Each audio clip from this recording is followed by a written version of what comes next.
Welcome to Interviews with Innocence, a podcast about spirituality, consciousness, and exploring the wisdom our children bring into this world. I believe that our very young children are our greatest teachers. After all, they're the masters of living in the present moment, bubbling in unconditional love, enjoying the messiness of life, and curious about the universe in all its dimensions. The pure essence that young children exhibit lives within all of us. My hope is that these interviews will help us discover, embrace, and connect with the sacred core of childhood that resides within each of our hearts. I am your host, Marla Hughes. Today, I am super excited to have Dr. Amy Chapman on the program. Dr. Chapman is a research fellow at Teachers College, Columbia University, where she uses qualitative approaches to understand how people define, develop, and change communities. She is also the director for the Collaborative for Spirituality in Education, a research hub of Teachers College, which examines spiritually supportive schools and the impact of school culture on civic participation. Amy has a PhD in educational psychology and education technology from Michigan State's College of Education. She also holds 3 degrees from Boston College, an AB in history and secondary education, and AM in developmental and educational psychology, and a CAES. I'm not exactly sure what that is. So you can tell us, Amy, in religious education. Well, welcome to the program. Oh, it's my pleasure to be here. Thanks for having me, Marla. You're welcome. So what does CAES stand for? Certificate of Advanced Educational Specialization. Basically, they didn't quite know what to do with me because I had education degrees. I needed the religious degrees. So that was a way for me to get Masters of Divinity credits, nice. and honoring my educational expertise. Oh, wonderful, yeah. Wonderful. Yeah. Well, let's just jump right in. Your program, or you said there is a growing national understanding that success and well-being requires a whole child approach to education, social emotional learning, mindfulness, character education, values education, restorative practices, and other related programs seek to address the needs of children in a more holistic way. Wow, that is like what I am all about. I just love this. My kids went to the Waldorf school, and they, you heard the whole child. You heard that word a lot, and I was happy with what they did. But can you just elaborate a little bit about the spiritual needs of the schools and why you feel this is important? I'd be delighted. So I'll start with a tiny story. Sure. So a couple of years ago, I started my life as a history teacher, high school history teacher. And a couple of years ago, somebody knew that I was a teacher, but didn't know what my content area was. And they were asking me about it. And they said, did you teach history? Did you teach social studies? And I said, no, I taught kids. Yes. And I think that's the framing. I think that's Absolutely. Absolutely. I love that. So how do we bring these? Well, first of all, let's talk a little bit about the practices. I love restorative practices and character education, just all of it, mindfulness. What are some of the things that you're bringing into the schools now that you feel have done so well and really helped not just the children, but the teachers and everyone involved? It really is a whole school community that is supported and thrives with attention to the spiritual core. Yes. We all have one that's innate. I know you had Dr. Lisa Miller on your podcast, Mm-hmm. and she is a basic scientist, meaning she knows and has done through her work the analysis of how spirituality is an innate capacity, and others have done that work as well. I'm an applied scientist, so I say, okay, we know that to be true. How does that work in our lives, and how does that change what our lives can be for the better? When we look at character education, at mindfulness, at restorative practices, They're all to the good. They're all also grounded in spirituality. Spirituality is not a set of beliefs. It's an augmented sense of awareness, of interconnection.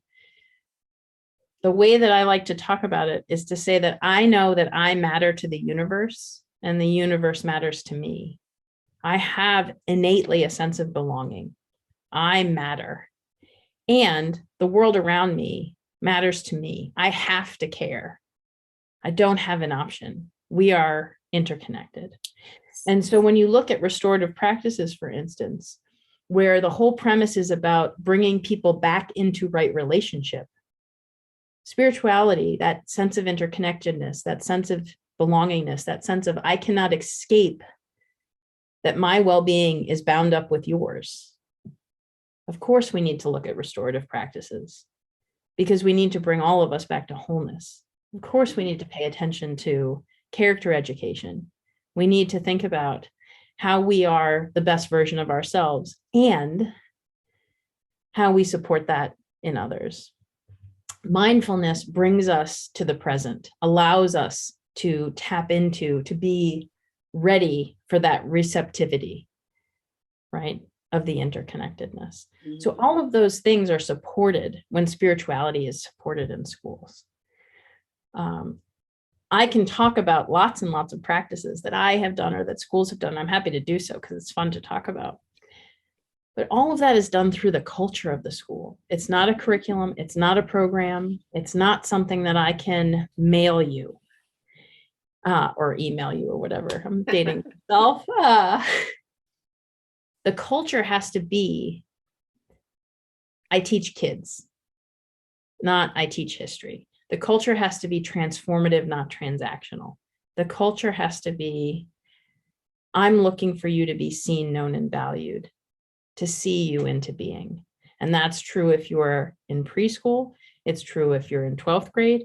It's true if you're the school nurse. It's true if you're the principal. It's true if you're the guidance counselor, you're a paraprofessional, the librarian, whoever you are in the school, alumni parents included, and sometimes members of the community outside of the school building included, that we are seen, known, and valued as whole human beings.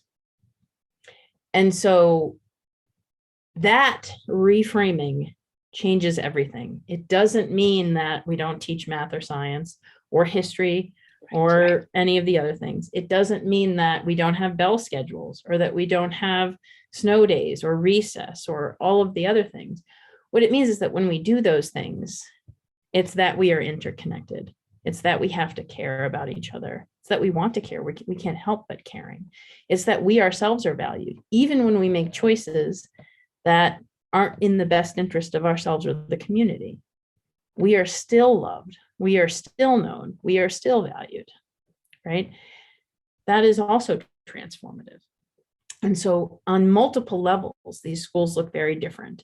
And there are lots of ways in which we can talk about specific practices and how that is done, but it's also done in the hallways. It's done in the lunchroom. Right, exactly. Right. It's done in the very daily interactions that happen between everybody who exists in the ecosystem that is a school. So we can talk about both and like, how would a school think about doing this big picture with the culture that a school has, right? Some schools are big and some are small, some are multilingual, some have really interesting, diverse populations in lots of different ways, and some are really focused on kids who intend to come for a certain type of education, and all of that is wonderful. So how does a school do that from the culture and the place that it holds, particularly, right? While honoring their mission, their goals, their family, their community. I don't know their community better than they do. It would be arrogant to think that I did. So how can they think about, which is why we talk about in our research that it's drivers of culture as opposed to something that I can hand you that you can take and go off to the races, because where I'm sitting in my seat in New Jersey, where you're sitting in your seat in Colorado, that may not be the same language, the same ritual, the same exposure to nature, right? If I were actually in my office in New York, the nature might look very different than it does where you are. Mm-hmm. But the way that we think about those things, the way we incorporate them, the way we talk about them, the importance that we assign to them, that can be in common, and that supports our spirituality. Beautifully said. And I just I just can't think about and stop thinking about indigenous cultures as you talk about these things, the interconnectedness of and the children helping the elders and the growing the food and the rituals and the ceremonies and just going back to that, and they've have we have so much to learn from them. So I know you've done a 2-year study of 21 schools, and where you found exactly what you just said, that the culture is as essential to learning as the curriculum.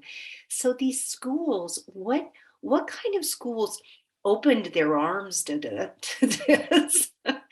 And yeah, so where did you find these schools that were so open-hearted, I guess I'll have to say, but that were willing to take the time to learn, and you would think everybody would want to do it, but They were extremely generous, and I would say also extremely humble. I think if yes. you asked anyone in these schools, they would say, "Oh, we're not the experts in this. No, we're still learning what we're doing." Um, we found them because Lisa Miller had written The Spiritual Child Yes. and was sharing it with parents across the country. And she went into a large number of schools. And sometimes when she walked into schools, she would feel that they were more spiritually supportive. And in talking with parents and talking with students and talking with faculty and talking with leadership, that initial sense was affirmed.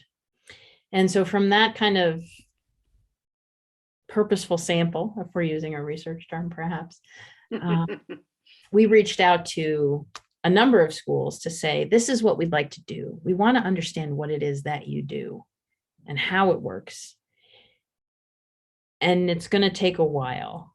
Yes. And are you in on this with us? Like, this is a big deal. We're not just coming to give you a survey.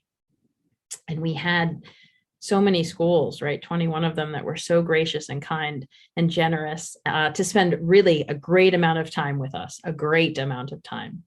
The schools were peppered throughout the country, from the East Coast to the West Coast, plenty in the middle and in the South as well. And they were, as a sample, diverse. So in and of themselves, each school wasn't necessarily diverse, which is true in a lot of schools in the United States. But as a sample, it was pretty diverse. So we had public schools, we had private schools, which were independent, and we had religiously based schools. We had big schools and small schools. We had suburban and urban schools. We are missing out on rural schools, so our next research will be making sure we're attentive to those. We had some schools that were single sex and many that were co-ed. And we had schools that were really in looking at spirituality in very different ways. And yet we still were able to find things that were in common. And so our method, what we did was we went into these schools and we did what we called site visits, which were really kind of an ethnographic observation, and then also interviews. And we interviewed as many people as we could. So we interviewed the administration. We interviewed some students when we were allowed and when we had permission to do so. Faculty, staff, parents, alumni, boards, sometimes members of the community. And we also observed people in the school system in formal and informal settings. So in classes, on athletic fields, in the lunchroom, in the hallways. I could go on and be descriptive, and we also collected documents. So we asked schools to send us their mission statements, their handbooks. We asked them to compile cases so that people in the school, when asked, how do you support spirituality? They would write us a response. So it wasn't just what we observed, but what they themselves thought that they were doing. We took all of that data, which we're still analyzing because it's so much, because people were so generous, and thought really deeply about this work. We took all of that research and said, what are the common factors that exist among these 21 schools that really are very different? What's going on here in common? And our research team, which was fairly large at the time, had really robust discussions. And not only about what it was that was going on, but how do we describe this phenomenon that we see? So it's one thing to go into a school and observe something and go to another school and say, this is something similar. The same principle is happening here. It's another thing altogether to name it so that someone who hasn't seen either of those schools understands what that is. Right. And that process took a long time.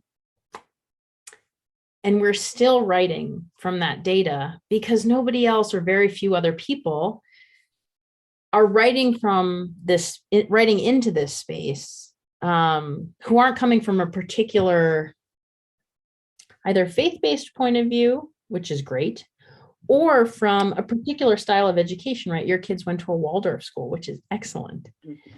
That's a particular way of thinking about education, which is very spiritually supportive.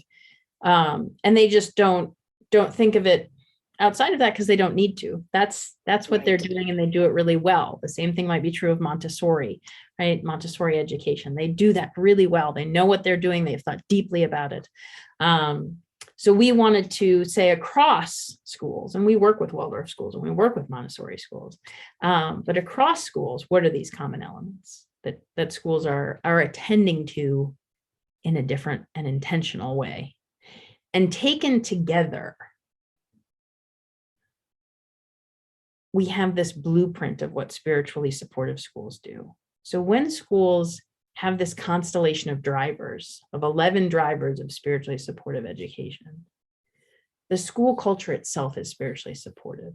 So that at every place within a school building, students have the opportunity to have that part of them that is that interior spark, that sense of augmented awareness that comes when, if you've listened to Dr. Miller talk, the 4 regions of your brain are activated in tandem. When that augmented awareness can be brought into effect. It doesn't mean it's happening all the time. It doesn't mean that there aren't times in schools when that's not the way that people react, because we're all human beings and we don't always operate from that place. We know that these things exist, and these 11 drivers exist in common and can be adopted, fostered intentionally in schools that are looking to be spiritually supportive, to become schools where spirituality is fostered. And for my listeners, we'll have the circle and all those different things on it, so you can just look at it. So I'd love to, first of all, I love when you talk about relational spirituality, and you say relational spirituality is life-changing for students at these schools. They were seen, known, and valued for themselves, and built meaningful relationships with faculty and staff. Through these relationships, students can transcend diverse, challenging circumstances and flourish.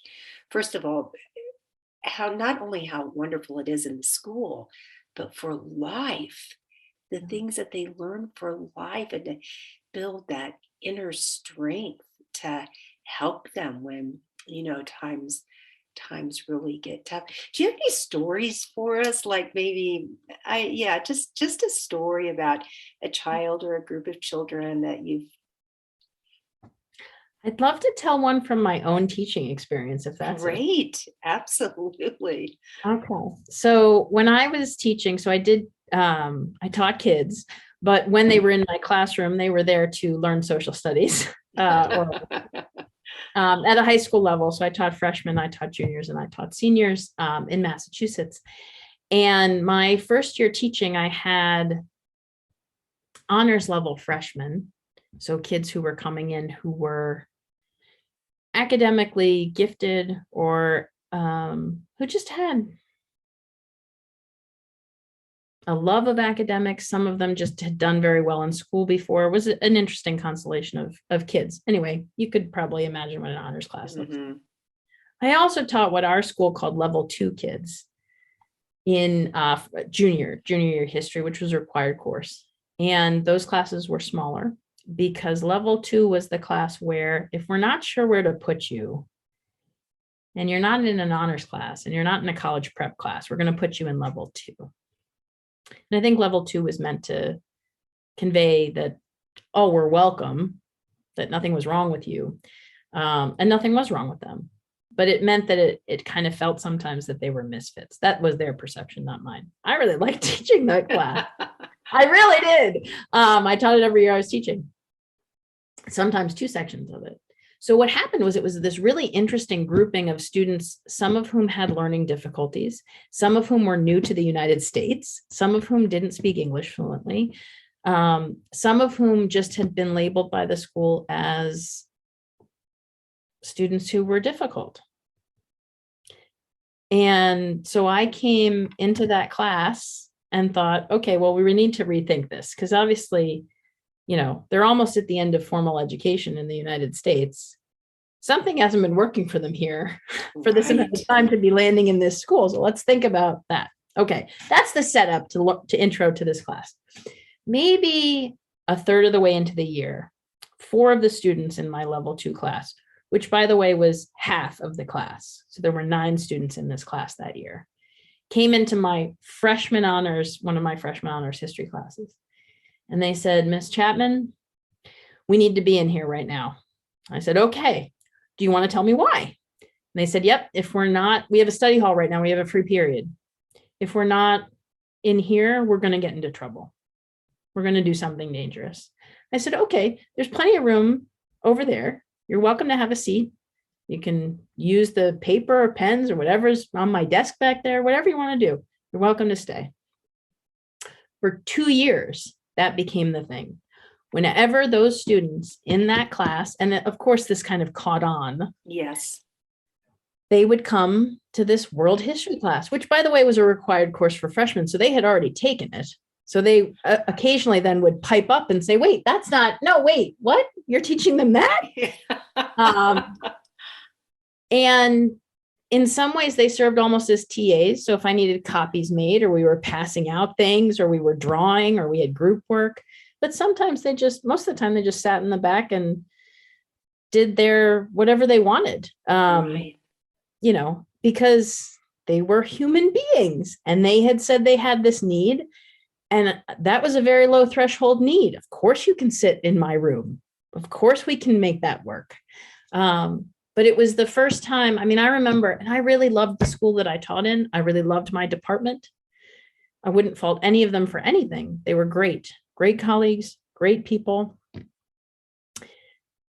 But a lot of the kids in my class had a really bad reputation outside of my room because they had made choices that objectively probably weren't the wisest, right? Breaking windows, getting into physical fights, all sorts of things. And then they had, instead of somebody sitting down and saying, what was that about? And how can we not go down that road again? They had said, okay, so you get detention, or you get suspended, or you get arrested, and we're going to watch you, and we're going to label you, and we're going to assume that you're a bad kid, right? Capital letters, bad kid. There are no bad people. That's not a thing, right? People make choices that aren't good for themselves or the community, for sure. But there aren't any bad people. Okay, you're going to get comments on that, but that's how I feel. That's okay. And so for 2 years, they sat in the back of my room, and I had the student, the one who vocalized it, right? That first day, who came and said, Miss Chapman, we're going to get into trouble if we're not in here. She is now a special education teacher in that district with a master's degree. She would never have imagined that future for herself. And she couldn't be better at that job. And you know why I know? I still talk to her. Yes. And that's really what it's about for me. And I think of her often when we talk about this work, because I imagine that if there are teachers who are listening to this, that resonates. Yes. As teachers, we've had those students. Maybe they're not as clearly articulate about what they need, but we've had those students who need us to be their cheerleaders, who need us to be in their corner, who need to look them in the eye and say, I get that you're a person. You're not an entry in a grade book.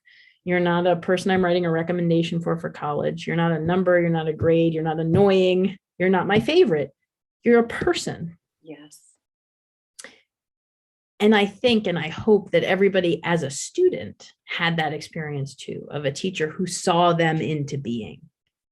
Right? can tell you about my teachers who did that. And I was lucky enough to have more than one.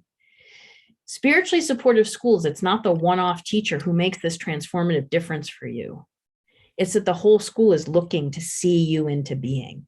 And again, this makes it sound like it's a fairy tale because we're not perfect human beings. It doesn't happen at every moment, but that's our default. That's what we come back to. When we regress to the mean, that's what it is. Right? That's beautiful. I interviewed just the other day Lacey Borgo, and she's I guess you would call her a spiritual counselor, and she works a lot at the Haven House for children or families that are homeless or are having a tough go of it.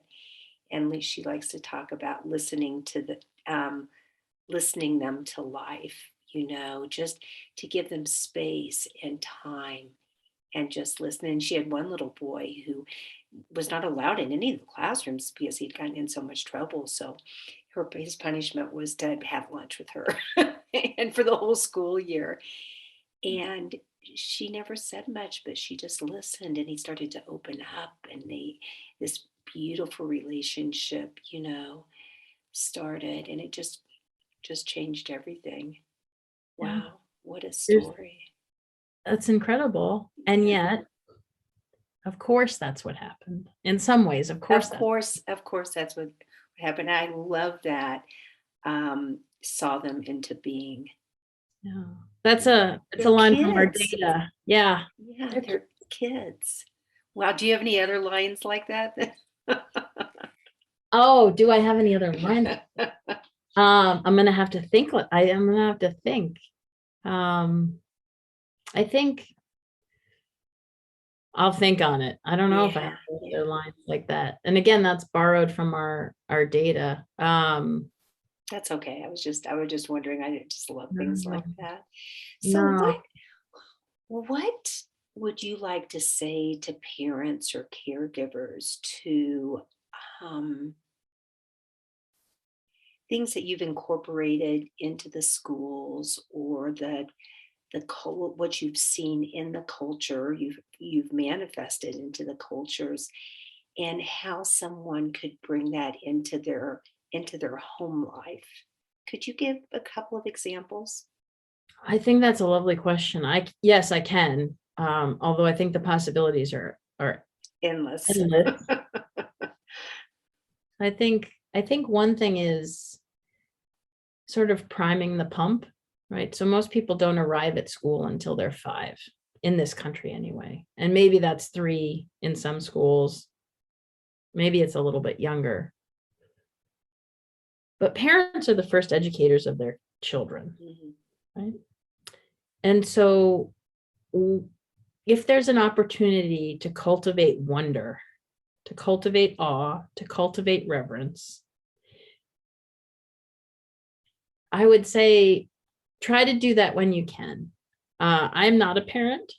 My sister is a parent of young children with whom I spend a lot of time. And so I know both the exhaustion that happens when you are a parent, and also that there's not a pause. They're just constantly on. And so I think looking for wonder and awe and reverence at every moment of every day is insane if you haven't had a shower, or you haven't had a cup of coffee, or you haven't had sleep. Right. But it occurred to me maybe, I don't know, a few years ago, my older nephew did this too, but my younger nephew kept asking me, why? And that's all he would say, why? And I realized it wasn't that he wanted some deep philosophical answer. It's that he didn't know how to put together a question beyond that. And so what he was really asking was, please tell me more about that. I'm curious. I want to know, but I don't know yet. So please help me. And that really reframed, because why, like I would say a response and he would say why again. And then I would say, and it was that, I don't know, probably everybody who's been around little children has had that point why? Right. And you get to, it just is the way it is. And then I thought, no, he's just asking me to explain what's going on, or to have a conversation with him about what's going on.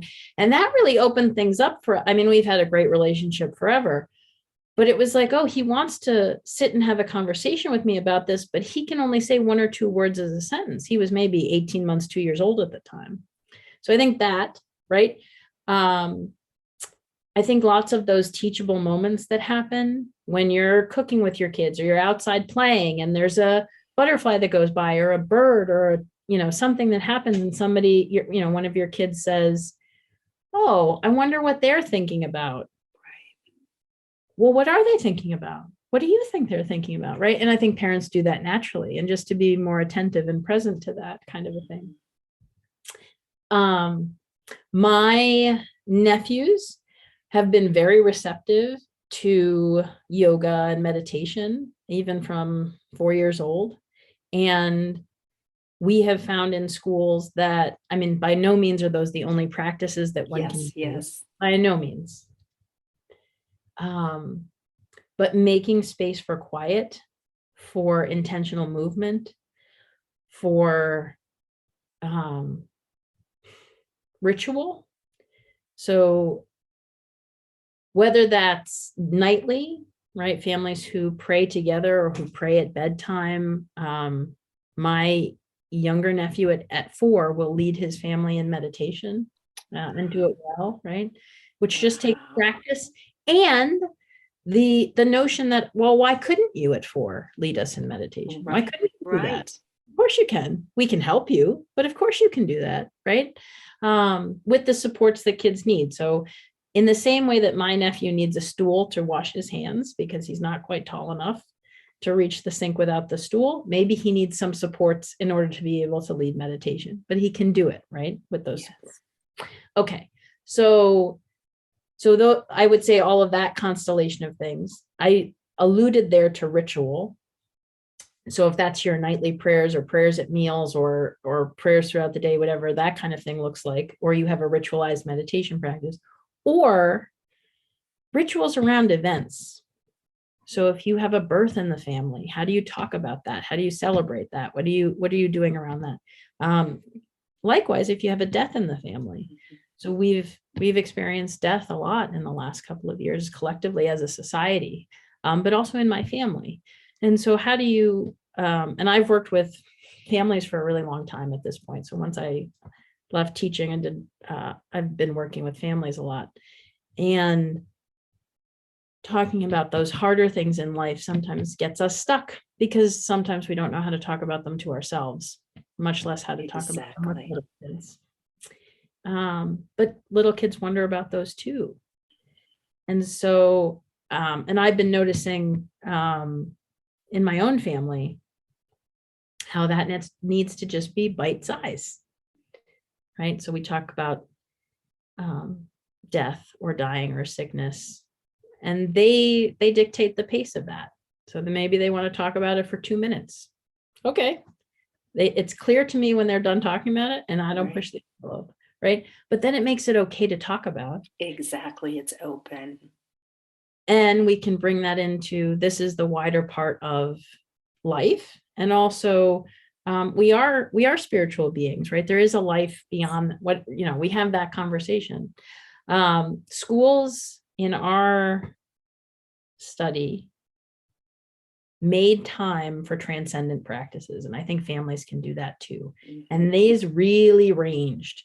So there were schools who had drum circles, schools who did a lot with dance, schools who did a lot with music, schools who did a lot with silence. There were a number of schools in our study who, for a period of time every day, 5 minutes, 10 minutes, the entire school was in silence. And for younger students, there was scaffolding around that. So when we're sitting in silence, what are we doing? What are we thinking? How are we being? Right? And I think all of that could happen in the context of families. And also, what are your transcendent practices? What puts you into relationship with the creative force, the divine, whatever you want to call that being or force or whatever? What do you do as a family? And it could be more than just your nuclear family. That could be your community family or, your extended family, of course. What is it that you do? So maybe it is important for you to play music together or to dance in the kitchen or to, draw together. One of my favorite examples is everybody engaging in nature walks and being very intentional about the silent portion of that and then the dialogue portion of that. So we're allowed to give ourselves time to wonder in community, in silence, but then also we can break that silence together and talk about and process what we've been going through. So what have we seen? What have we heard? What have we smelled? What have we noticed? And what does that make us feel? And how are we connected to these things? Right. It also reminds me of some indigenous cultures that do that with dreams. The first thing in the morning, they sit in a circle with the children too and talk about, because many believe that the dreams are, I kind of believe this too sometimes, that the dreams are more real than real, right? This is our story. This is on stage, and then the dreams, and that's just such a beautiful practice too. And as you say, for the parent, the teacher, the caregiver, for the children to see us incorporating these things in our own personal lives. It's just, oh, Amy, I just love what you're doing. So this has had to change you. I mean, when you walk away from children and experiencing wonder and awe, and it's contagious. We all know that. It's almost like a puppy. How has this work changed Amy Chapman? So in some ways I've been doing this work a long time, so the change Yes. happened over time, right? I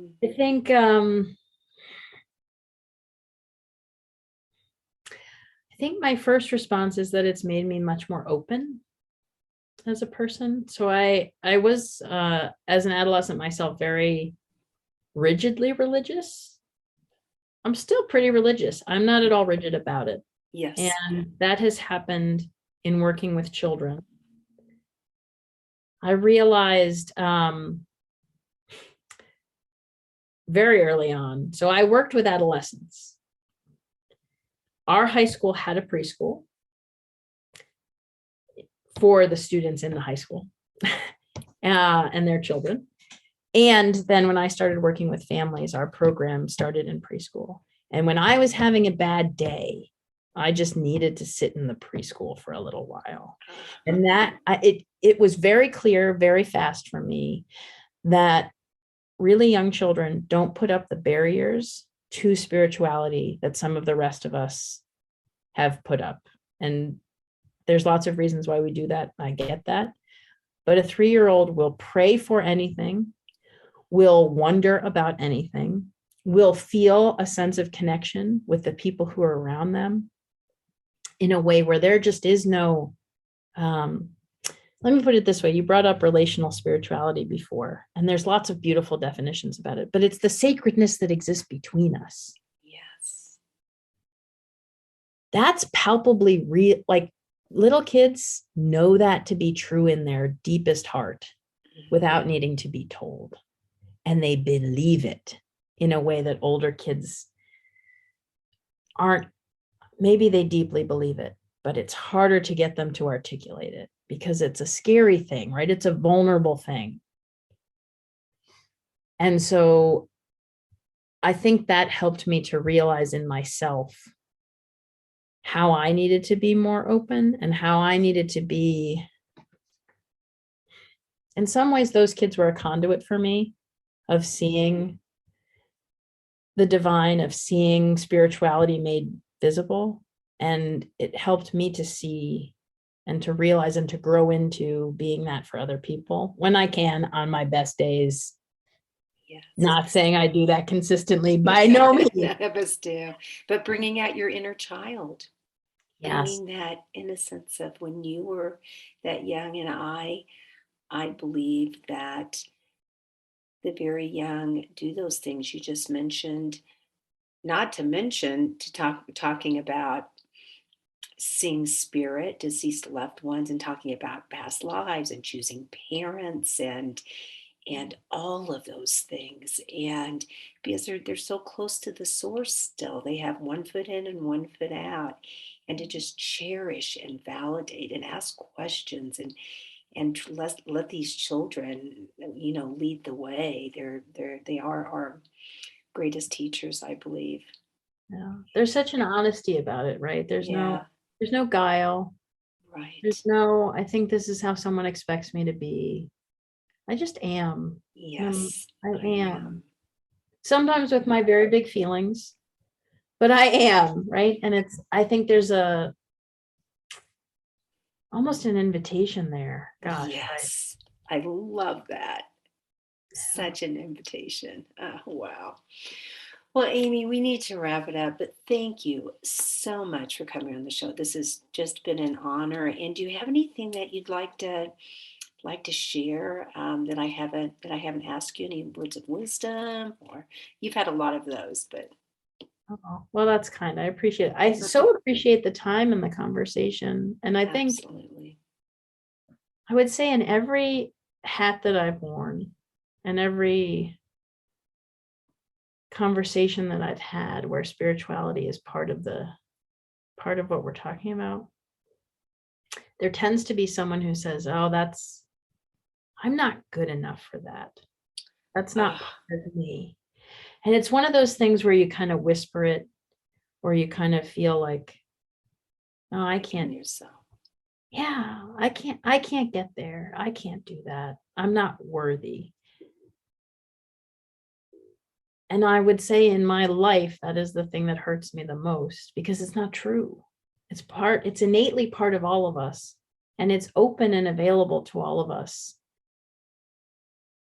if we can find spaces where we and others can nourish it, because every single person is equally, uniquely made, full of dignity, inherent worth, and we should cultivate the space, right? All of us as a collective, where nobody ever feels like they're outside of that spiritual connection, right? So the last thing I'll say, maybe my one great line: my liberation is bound up in yours.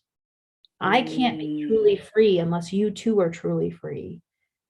And for me, that means spiritual well-being, a spiritual freedom, right? And so I have to work for that for you, because otherwise I cannot be spiritually free. And I think that's why it hurts me so much when people feel like they're outside of that or they can't access that part of themselves.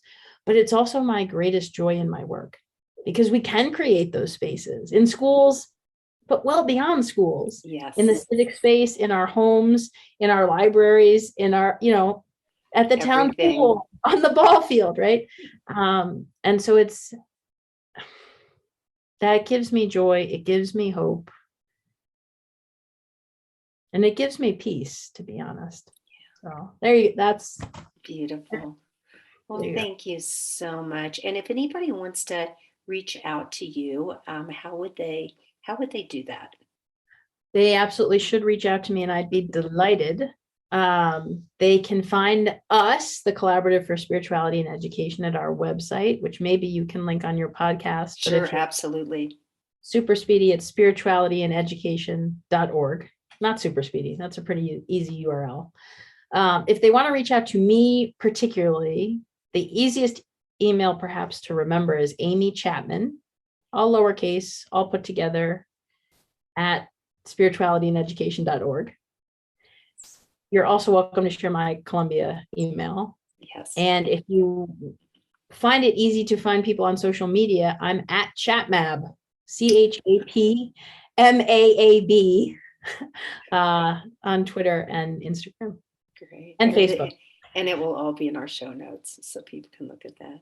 But please do find me. We are, the collaborative is that's the important word in our name, as much as Yes. spirituality, as much as education. So please do reach out and find us. We're glad to add you to our mailing list. We do webinars, we do conferences, We do professional development. If we can support the work that you're doing or answer questions or support you in any way, we'd really like to do that. So please do not be a stranger and reach out. Wonderful. Well, thank you so much. And you stay warm there, like I'll try to do here. Carla, yes, stay safe and warm where you are. And it's been a pleasure. Yes, have a great day. Thank you. Same to you. Thank you so much for listening in today. If you want to learn more about the show, you can find us at interviewswithinnocence.com and on Facebook or Instagram at Interviews with Innocence. Please write me a message, tell me what you liked, and let me know what else you would like to hear. I would love to hear from you. And if you liked what you heard, please leave us an iTunes rating and review. It helps other listeners find the show. Thank you.